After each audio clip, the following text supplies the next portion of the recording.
சிந்து பைரவி சீரியலில் அடுத்து வர எபிசோடில் நம்ம சிந்து இருந்துட்டு என்னாச்சு டாக்டர் ஏன் ஒரு மாதிரி இருக்கீங்க அப்படின்னு சொல்லிட்டு கேட்கவும், அதுக்கு அடுத்ததாக நம்ம சிவா இருந்துட்டு என்னாச்சு எல்லாரையும் விசாரிச்சிட்டிங்களா அப்படின்னு சொல்லிட்டு சஞ்சய் கிட்ட வந்து கேட்குறாங்க. நானும் ஹாஸ்பிட்டலில் ஒர்க் பண்ண எல்லாரையும் கேட்டு பார்த்துட்டேன், ஆனால் யாருமே லீவ் போடல, அங்கே தான் இருந்தாங்க அப்படின்ற மாதிரி சொல்லிட்டு இருக்காங்க. அதனால தான் எனக்கும் என்ன செய்யறதுன்னே ஒன்றும் புரியல, எந்த ஆதாரமும் இல்லை அப்படின்ற மாதிரி வந்து சொல்லிக்கிட்டு இருக்காங்க. ஏன் ஆதாரம் இல்லை, ஆதாரமே இருக்குது அப்படின்ற மாதிரி சிவா வந்து சொல்லிடுறாங்க.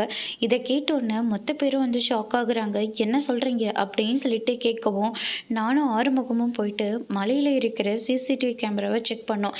எங்களுக்கு ஆரம்பத்தில் இருந்தே அந்த ஸ்னேகா மேலே தான் டவுட்டாக இருந்தது. அதனால தான் ஸ்னேகாவை பற்றி கேட்டேன். நாங்கள் இந்த பக்கம் வந்ததுமே அவங்களும் கிளம்பிட்டாங்க எமர்ஜென்சின்னு சொல்லிட்டு. அதுக்கப்புறமா தான் ஸ்னேகா மேலே எனக்கு அழுத்தமாக டவுட் வர ஆரம்பிச்சது. அதுக்கப்புறமா தான் அவங்க இருக்கிற சிசிடிவி கேமராவில் செக் பண்ணோம். செக் பண்ணதுக்கு அப்புறமா ஸ்னேகா இருந்துட்டு ஒருத்தர்கிட்ட பணத்தை கொடுத்து சிந்துவை மலையிலிருந்து தள்ள சொல்லியிருக்காங்க.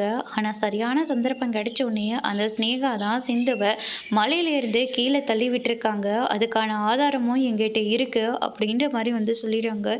இதை கேட்டோன்னே சஞ்சய் இருந்துட்டு அந்த ஒரு ஆதாரம் போதும், அந்த ஸ்னேகாவுக்கு என்ன தண்டனை வாங்கி கொடுக்கணும்னு எனக்கு நல்லாவே தெரியும் அப்படின்ற மாதிரி வந்து சொல்லிடுறாங்க.